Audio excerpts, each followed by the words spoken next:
Hey, welcome back. I'm John. I'm Sierra. And this is And They Were Readers. Thanks for joining us again. Today, we are going to be talking about dark academia. Okay? The vibe is, this isn't really the genre that we always read. Oh, true. Like, if you watched our intro video, we're definitely literary fiction readers. Correct. Which generally is kind of in the realm of modern day, generally in the realm of realism. Yes. Yeah. Yeah. So we decided to take like a little reading journey. And it started with Sierra, actually. She started Did it? I think so. I think you did it first. Because I read If We Were Villains in... Thank you. Okay, he's so right. So Thank I you. read Babel Yep. when it first came out, actually, really nearby when it first came out. And I'd always wanted to dive into dark academia, which dark academia, if you're not sure, is kind of like Fair. Set in typically like an Ivy League type setting. Yes. Very posh and like here's academics. We're like so good at learning. Yeah. But then dark things happen. Typically murder. Almost like every book that is dark academia, I think, will have that trope of murder. Yeah. The 3 specific books that we're going to talk about today all have murder. Murder across the board. And those books are The Secret History by Donna Tartt, M.L. Rio's If We Were Villains, which I talked about in my top books of 2023 video. Oh. Yeah. Yeah, And then Babel by R.F. Kuang. Those are the 3 that we're going to focus on. I think those are like the most popular books in the discussion of dark academia right now. Yeah, sure. I don't know for sure, but I think that these are the ones that I was fed like as being dark academia books the most. So I think what we're going to do is the structure of this video to help you visualize in your brain. We're going to talk about them individually, and then we'll do like across the board comparison, and then we'll pick a winner. And they might be different. Yeah. We'll see. Because we actually haven't talked about it yet. So. And it's partially we haven't talked about it because I read Babel and then wanted to know where did this genre really come from. A lot of people that I was watching on the internet were talking about how Babel was a discussion with The Secret History, and I was like, I gotta read this. Almost like in response to some of the elements that it discusses. I kind of like that, and I think I see. So we'll talk about it. Yeah. I think it's good to talk about the order in which we read these books. So it was Villains, History, Babel, for me. And for me, it was Babel. Wanted to read the history of, like, not the history, The Secret History, sorry. And then you read If We Were Villains. Yes. And you're like, I have to have you read this book. And I said, oh, okay, hold on. Yeah. And so I read The Secret History first. And then he was like, please read If We Were Villains. And I finally did. Yeah. Yeah, that's our timeline. That's the timeline. That's kind of confusing. But hopefully you're with us. We read them in very different orders at very different times. Yeah. So he might actually remember a lot of the plot points better than I do. Fair. I remember how I feel about the books. Yeah. But we're going to talk about them in release date order and chronological order. So we'll start with Secret History, then talk about If We Were Villains, then talk about Babel. In that order. So let's get into it. So The Secret History by Donna Tartt is the first book that we're going to talk about. Unfortunately, we don't have the physical copy of it. I own it, but it is being lent out to a friend. So we'll put the cover... What she's... Directly over my face. I was like doing this on your face. And I was like, watch as Sierra takes a sip of her tea. We'll put it next to our heads somewhere. That was a lot of hand movement. Okay, so The Secret History that came out in 1992 follows our main character, whose name is Richard. Richard was born in California, and the vibe is he doesn't really love his home life, okay? And he gets an opportunity to attend a university in the Northeast. Did you just spill something? I didn't. I thought I did. I thought I heard it. But I'm good. I'm good. Sorry. No, keep going. I saw you look down and I was like, something spilled. We have to pause for technical difficulties. Keep going. Okay.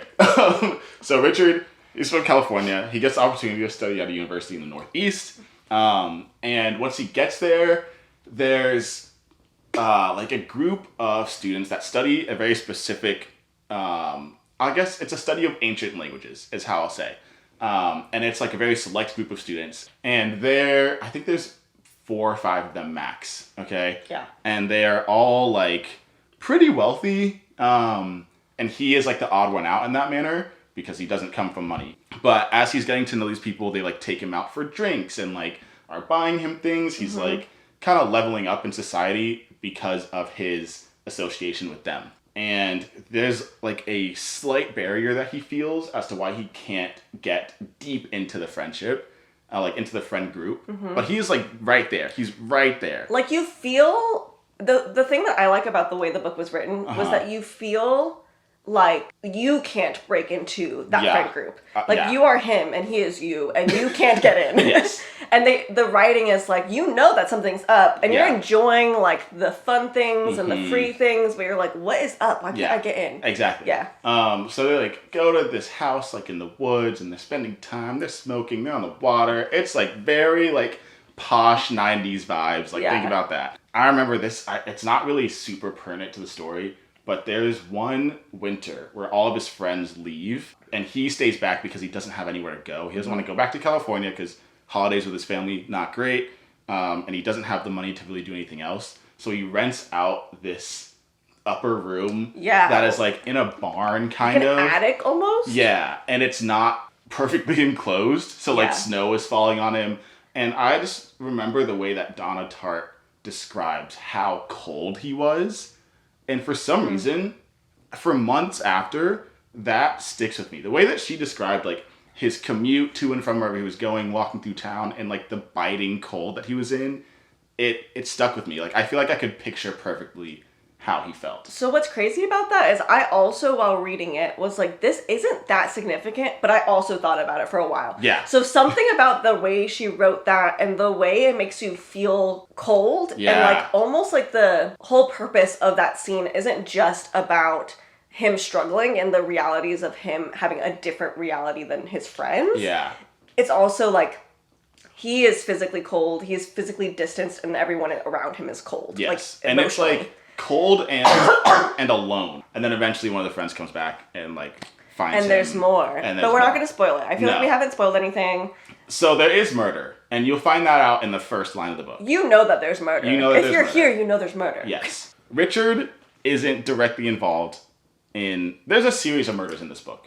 There's an inciting event, really. Yes. That you don't find out about until later. Correct. But you know that somebody dies. Somebody in the friend group dies from the first sentence of the book. Yeah. And you're like, what? Why? I think to stop now to avoid spoilers is good. But just know that it makes you think about how much you value your peace. And how far you're willing to go to maintain and uphold that like level of peace, that level of like homeostasis kind of like I want to go through life without dealing with reminders of a dark past. That's fascinating. How far are you willing to go and how easy is it to get people on your side? That's a crazy theme in the book. Yeah, I think the book... Sorry. No, go ahead. I think it talks about the power of persuasion a lot. Or like the ability to convince yourself that something's okay. Yes. Yeah. Yeah. I guess. So like someone's persuading you, but instead of like just them persuading you, you're allowing them to change your beliefs about yourself even. Yeah. And I think that's a scary thing that I have reflected in myself. Yes. Of like, when have I allowed what's around me to influence the way that I believe things to be true about myself, both in positive and negative ways? So yeah, it was really interesting. Yeah. It was so much deeper than I expected. I think that's what took me off guard. Was like I heard so much about dark academia and I was like, brooding teenagers in college, like type vibe. Yeah, yep. But it's like that plus philosophy, basically. Correct. Yeah. And I think that's part of the commentary is that it's dark academia, so here's philosophical thinkings about your life and providing commentary to that academic space and kind of saying like, yeah, I'm writing about academia, but I'm also judging it. Yeah. And I feel like a lot of people didn't see that Donna Tartt was judging it, and I felt like she was. I think so. It felt like this is not how we want to live. Yeah. You know? So I kind of saw that, but I don't know if I'm wrong in that assessment. But her writing is phenomenal. The amount of detail she goes in, the way that she describes things is so beautiful and robust, but I felt the most like I was there in reading the Secret History. I think as literary fiction readers, we're biased, like, towards beautiful writing. So the words... the words that are strung together are just so beautiful that there was a certain point where I'm like, I don't even know what the point of the plot is right now, but I'm reading because I'm enjoying the words. Yeah. It's not a small book by any means. Oh yeah, it's 567 pages? That's scary that you I just looked it up. Okay. Yeah. And usually I'm afraid of big books. I think both of us usually are afraid of bigger books. But this was one that I just kept going. I was like, even if I feel like I'm not making any progress physically, I am devouring this writing, and that is good enough for me. I agree. I think that the writing was top tier and made it set a standard for what I thought Dark Academia was. But I'm realizing like Dark Academia is more about the plot points, and then the way it's delivered depends on the writer. And for me, it was my first Donna Tartt book, and I think I was impressed with choosing such a very specific subgenre, or like creating a subgenre, I guess, and like writing so beautifully. Also, the fact that she tells you that someone dies in the first line. Yeah. Yep. And it's one of those plot devices that are used in movies a lot. Yeah. Oh yeah. But I think what was so interesting about reading is the book is long, right? Like you watch a movie and you're like, this person dies. I have 2.5 hours to figure out why. Yeah. No. You have about 14 hours in front of you to figure out why. And I wanted to. Yeah. And I thought that was really cool. Absolutely. Yeah. Yeah. This is the one I remember the least about. That's wild to me, because If We Were Villains is the book that you were begging me to read. It's only because I read this one in March-ish. It was like... No. March. Thank you. It was May. It was your birthday. That's wild. That's why do you know that? I don't know! It was May. It was my birthday. Yeah. Because I was on a road trip with my friends. But you also texted me being like, you have to read this book, and it was an aggressive text. Okay, we will... Let's get into it, actually. Because this is messing with my brain now. And I read it in like... I started it in Why do you July. know more about my reading journey than your own? Let me finish. Okay, so If We Were Villains is similarly set in that you have a... Oh, yeah. We have it. We have it. Yeah. So it's set in a university, but everyone is studying Shakespeare. Yes. It's this friend group that we follow, kind of, I don't remember what year they're in, but like you're following this class of students, and it's a small cohort, basically, that understands like the history of Shakespeare, performs it. They have to perform certain plays, or I don't even know, sonnets. I don't know what they're called. Shakespeare stuff. They have to perform specific ones depending on their year, and they have to get certain roles, and everyone's like fitting into an archetype. Yeah. And then someone dies. So again, it's like a small friend group. Like everyone's pretty close knit, but there's still tension with a specific member, or we'll say like a specific few members, whatever, of the friend group. And it's like building tension, which is a theme throughout all of these books. Is, you know what, I'll talk about that later. No, tell me. I'm curious. There's a friend group, and within the friend group, there's always a subtle but rising tension. Yeah, and I think that's what's really interesting about Dark Academia is it's this idea of friendship dynamics as well, like coming of age type of narrative. Yeah, coming of age together.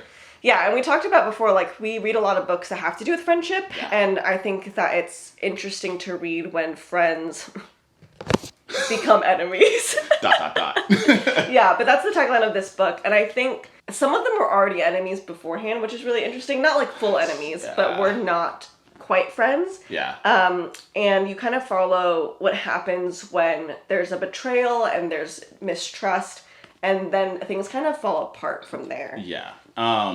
This book starts out, the exposition is this is in the future, and the main character is being questioned by like a private investigator about the events that took place in this story. And so it's kind of like him retelling this story to you. But so I read this kind of around a road trip that I took with my friends for my birthday, and I got to the murder, okay? And it is less of a murder of like direct intent and more of a murder of lack of intervention. Yeah. Which has its own, moral dilemma, ethical considerations. Correct. I would still call it murder. It's still murder. I would say it's murder. It's murder. Maybe there's a another, like, legal term for it. Probably. Right. Sure. But, like, if I was dying on the side of the road and, like, John just walked past me and did nothing, didn't call the police, even though, like, I was close to death. Yeah. I would be mad. Yeah, well, yeah. I'd haunt you in that. There'd be a lot. Okay, yeah. There'd be a lot of other thoughts going through your head, like I don't want to die, but you could also be mad. No. Like once I'm dead, I'll be mad. There you go. Yeah. And that is honestly pretty close to what happens in the book. Like one of the friends ends up on the verge of death. There's a chance to save him. Yeah. Yeah. And the friends decide not to. Mm-hmm. One friend even holds back another, saying it's not worth it. Like. You could get hurt as well. Like, think about how much of a terrible person that friend has been to us the past few weeks or whatever. So as soon as I read the chapter where like the murder is finalized, I talked to my friends in the car and I was like, could you ever put yourself in a scenario where you allow a friend, granted it's a friend that has been kind of rough recently, but could you allow them to die in front of your eyes without trying at all? No. And I said no. Yeah. And as the conversation continued, I leaned over to maybe there's some scenarios in which I could allow it to happen, given all the context that the book gives us. Okay. I would still say no. I would still say no. I still... It would take me a lot to consider not doing anything. Yes. But I still would... I think in every circumstance that I could personally imagine... Yeah. I would do something because humans are humans. Correct. And, like, the human dignity of every person, no matter what they've done, like, I think that humans deserve... Like, I should not be the judge of their life. I think that goes to show a lot of, like, our values in general is we, I think, appreciate the sanctity of a human life a lot. Yeah. And also realize that there is the possibility of redemption in almost everybody. Yeah. So I decided that I would be the friend that you would have to hold back, and if you did not try hard enough, I would have intervened. Yeah. That's what I decided. From a principle standpoint. Yes. My rule of thumb is to save people. Yes. Like, to support life. Yeah. You know, I'm not the judge of humanity. I'm not the judge. Take a gander at this book and then bring it up with your friends. It's a good, like, thought experiment. Thank you. That's the word I was looking for. Just to be like, would you ever be able to let this happen? Okay, book number 3 is Babel by R.F. Kuang. She wrote The Poppy War. It's a trilogy, so if you know that, it's the same author. And then she also published Yellowface in 2023, which is a literary fiction novel. So she's really a great writer. Yeah. But yeah, tell me about what it's about, John. Yeah. Sorry. It is about. A book about. It is a book about language, I'll say, to start off with. The author studies language, and it is very obvious that she knows what she's talking about throughout this book. I learned so much.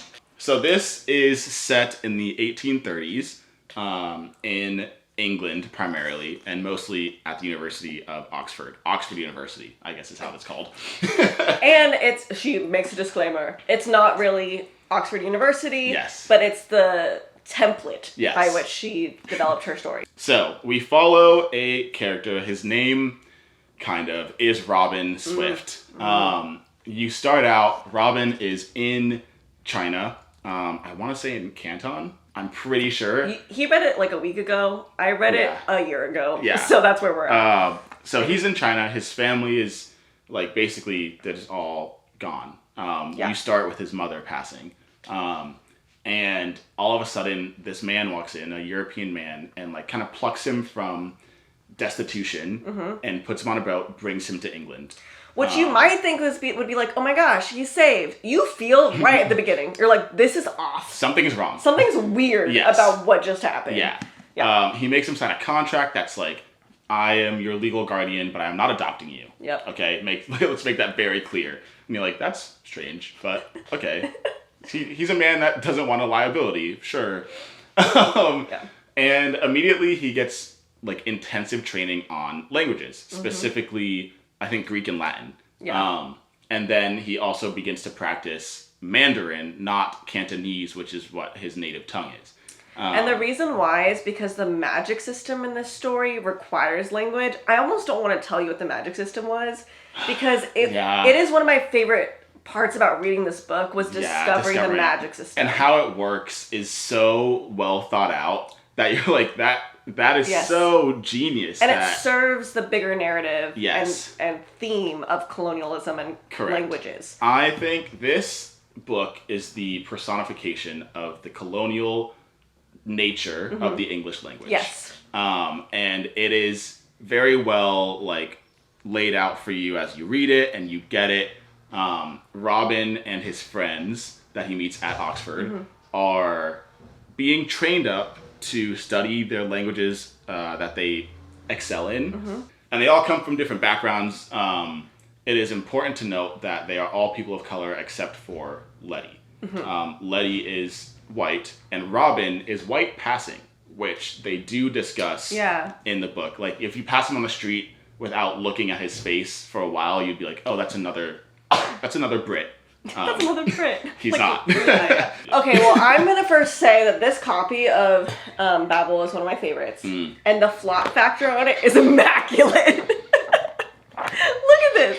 Look how good that is. You open it up. Oh, so good. Yeah. That's so satisfying. It was fun to read. I read the hardback because it was from the library and it was difficult to hold sometimes because it's a thick book. It is thick. So that's my first comment. Okay. I love the way this book feels. I really appreciate how there are multiple themes in this book that I think are executed very well. I think that I was engaged with the book for there's a couple of pacing things, we'll talk about that when we compare books, but I really just loved how the magic system was a commentary on the themes of the book, but also there were themes sprinkled throughout that are thread together really nicely. And I think that it all comes to a dramatic climax towards the middle end, whereas some of these other books, it happens a little bit earlier, which is different. And so I think I appreciated that you were engaged and interested for most of the book, but then what you came for, the murder, came so late. It did come late, And I think I actually liked that. Yes. So yeah, the tagline, similarly to If We Were Villains has one, this one is, an act of translation is always an act of betrayal. Oh, yeah. And that's said in the book. Yes. And it's something that I thought about for a long time because I read a lot of translated works. And to kind of hold the tension of, how do I read something that's in a different language in my native tongue, the English, and honor that person's art while also engaging with it and celebrating who they are? Yeah. I think that's a challenge. I think I do a lot of research, and the part of my schooling that I'm in is to conduct research. And that's a discussion I've had with a lot of my colleagues is all of this literature, all of this research that's put out there is in English. And a lot of the research that I read, if a country publishes it, they also have to write an English version. That sounds not fair. Why don't we have better technology to translate research better? What is happening where we have to force these journals to make people write in English? It feels crazy to me. And so I think that is why it struck a chord with me so much, is because I am in academia. As much as I'm frustrated with it, I also love research and what we can do with it. So yeah. But that's Babel. The murder, we haven't talked about the murder in this one. I don't know if we should. Okay. That's fair. I think we compare now. I think we compare. I think we can compare them. Okay. So my first question actually for you. Go for it. Is, what do you think about the pacing of the three books? Because I have my thoughts. Okay. Do you want me to go slowest to fastest? I don't know, man. Or most... Okay, so this is how my pacing goes. Ready? Okay. Whoa. That's one book. Okay. The other book is... Whoa. Okay, and then another book. Okay. And then, the first one was Babel, and then the second one was Secret History, and then If We Were Villains, it goes, whoa, like that. Okay. So that's a chart of my pacing for these books. I kind of get it. Okay. I cannot explain it like that. You might have to get all that out. That was wild to me. I think that the Secret History was the slowest. Really? I think so. For me. Okay. I think it was the slowest, but with the most purpose. Okay. Yes. I see that. Yeah. Does that make sense? Yeah. I didn't hate that it was slow, and I would never felt like I was in limbo, waiting for the next thing to happen. Okay, I agree. I think Babel is medium. Okay. It has its slow moments, but like right around the corner is gonna be the next plot point. Yeah. It like shifts down a couple of gears to then like go right back up to have a punch. And then I think If We Were Villains for me was kind of like a good, consistent. It's still described as a medium-paced book, but I think the pacing was a good, consistent pace throughout, and I never felt like it was too slow for me. Okay, so for me, switch If We Were Villains and Secret History. Really? Isn't that wild? Okay, so the slowest one for me was If We Were Villains, probably because of when I was reading it, to be completely fair to the book. Okay. I was reading it during the school year, but I think that there was like a part in the middle where I just kind of was like, I don't care. Yeah, Which is like, that happens. I didn't care. Yeah. Whereas when I got to the middle of the Secret History, that's where the snow scene happens. That's true. And I cared. Yeah. And so I was bulldozing my way through the Secret History. And then I think Babel it like starts off slow for me a little bit. It does. And then it gets really fast. Yep. And then it slows way down and then speeds up so fast. So that's how that book felt to me. It felt like I was going from like driving on a normal road to the highway back off and then I had to get back on the highway kind of thing. I just made hard eye contact with the lady outside. Who was outside? It was just a random lady walking through the neighborhood. She looked at you through the window? It's so easy to do so. It is? We have so many lights on us right now, and there's no curtains on the window. So she was walking by, and she probably saw the lights first, because she was going that way. Okay. And then she wanted to know what's up. What's going on there? And I was just ready. I was just like, I think some things to compare throughout is the kind of exclusivity that is required to have these stories.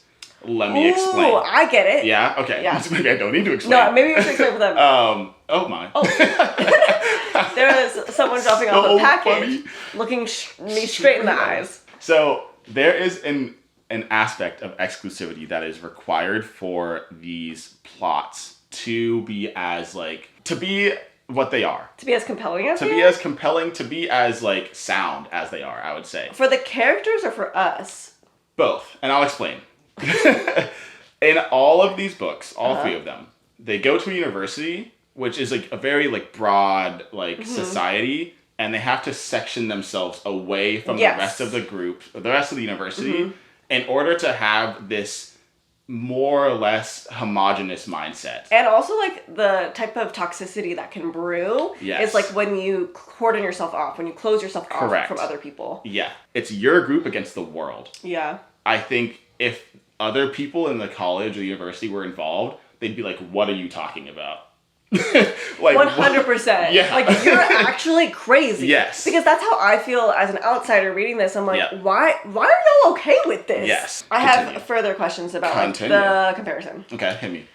So, because I think all of them have that. Yes, that they like do. Cordoned off yes. thing. Yeah. I think they kind of have to. Okay. Yeah. What are your thoughts on prose? Thoughts on prose? Oh, on the writing in each of them. Yeah. I think Secret History's writing was another level. It feels next level. It does. It really does. I will forever be a Donna Tartt stan. Wait till you try the Goldfinch. That's what I'm afraid of. She's been reading it for so long since October. And I'm on page 576 out of 700 and something. Wow, very. And I have to finish it, right? Yeah. Like, yes, I have to finish it. I don't have to, but I have to. Okay. Do I have it here? 1 second. I do. A brief intermission. Look how look how big this book is. It's big. You gotta turn it. It's so big. Maybe the other way too. It's so like look how my hand. Don't break it. My hand is this big, and the pages. Okay, it's thick. It's thick, and it's long. So I'm reading a page, and I'm like, why is it taking? It is a thick and long book, Stop. and sometimes. Okay, sorry. The book is so long, and the pages are also very long. Anyway. Wait. Okay. Sorry. He's the worst. Just for the record, the worst. Continue. So I'm in the middle of reading The Goldfinch. I'm going to try to finish it by this month. If I can't finish it, I will return it to the library. Okay. The prose in If We Were Villains and Babel. Yes. That's where we were. Okay. I think they're the same. Yes. Level-wise, very different. Same. Okay, moving on. Does that make sense though? Yeah. Okay. So I would say that like Babel to me has a mastery over language itself that I think is really beautiful. Yeah. I think that If We Were Villains tells a story, right? So I think that for me, I read partially for the story, a lot for the words. And so for me, If We Were Villains, the writing was really good because it delivered a story really effectively to me. But I wasn't as connected to the words on the page. Like I could take them or leave them, I guess. But I thought that they did a good job of giving me the story. Okay, before we go into our favorites, one final little note I want to make is I think I love when an author is writing from their area of expertise and it's obvious. Ooh, nice. Because R.F. Kuang studies, I want to say East Asian language. And so like her background is language. Another good example is Hank Green in his books, A Modifier Thing. It's like an absolutely remarkable thing. A beautifully foolish endeavor. We know our books. And that duology spoke to my heart. Okay, John Green is, the writer that everyone knows. He's Paper Towns, something about turtles all the way down, and what's the one that everyone... John Green? Yes. Oh. What's the one that everyone knows? The Fault in Our Stars. His brother, Hank Green, is more science-based, and if you grew up if you grew up like accessing their resources online to help study, like we did, like Crash Course and stuff. Yes. You know that they have specific areas of expertise. And they both write from their specific areas of expertise, and I noticed it a lot in Hank's books, where his scientific background comes through the pages, and I think that's you could say a similar thing with Babel. I like that comparison. Yeah. Okay, which ones are our favorites? Okay, you seem to be struggling, so I'll share mine first. Okay, go for it. I think that The Secret History is so well done. Okay. I think that because of my hiccups with the pacing in If We Were Villains and the redundancy in Babel, I have to give it to The Secret History. Okay. I will say that it's slow in the middle. Yes. But I think that the writing and the intellectual discourse that I was able to have with myself after reading The Secret History was probably the deepest for myself. Okay. Okay, disclaimer. Okay, why? All of these books I gave, I think, above, either a 4.25 or above. Oh, yeah. I actually think I gave them all a 4.75. Okay, so they are all highly rated. Yeah. To be clear, I love them. I think upon, as I have thought about it more, I don't know why I'm making this such a big decision for me. I would agree Secret History is also my favorite. I know. No. Okay, that's why it's a big deal, because all the tea. Yes. Yeah. Before, it was If We Were Villains, because I'm a sucker for friend group dynamics. Right. But Secret History is such a foundational part of this genre, and I think does it so well. It is well-rounded, the characters are robust, the writing is immaculate, and to do all of the things almost perfectly, and where I can find faults in the other two, I think it would be a disservice if I didn't work objectively and give Secret History the top point. I think I agree. Yeah. I think I say in our previous video, the 2023 recap, if a book can make me feel deeply, I will respect it more. And I think all of these books made me feel deeply and think deeply after putting them down. That's crazy. We found a new genre we like. Yeah, for sure. So anyway, if you have any other dark academia books that you think we would like based off of the conversation we had, let us know. And if you've read these books, tell us your feedback. Also, I think we're going to try to explore different genres, kind of like what we did with Dark Academia. Yeah. So if you have any genre that you're like, these are the top 3 books in this genre, read them. We read literary fiction. Yes. So there's a lot of options out there. Yeah. I've read a little bit of historical fiction, a little bit of romance. Yeah. But nothing really big. That's anything fair. else. If you hit us with classics, hit us with romance, historical fiction, whatever genre that we haven't really discussed in our books so far, tell us. Yeah. We're willing to take a little adventure. And so we'll probably do a video on a couple of those adventures if you let us know what you think is a good idea. Yeah. Okay. Thanks for stopping by. We'll see you next time. All right. See ya. Bye. So I think we go in I think we should give a winner. Oh. But what if it's different? That's fine. Okay, cool. We can fight. I see. Okay, you see? And the reflection. It becomes a little narrower. It becomes a little narrower.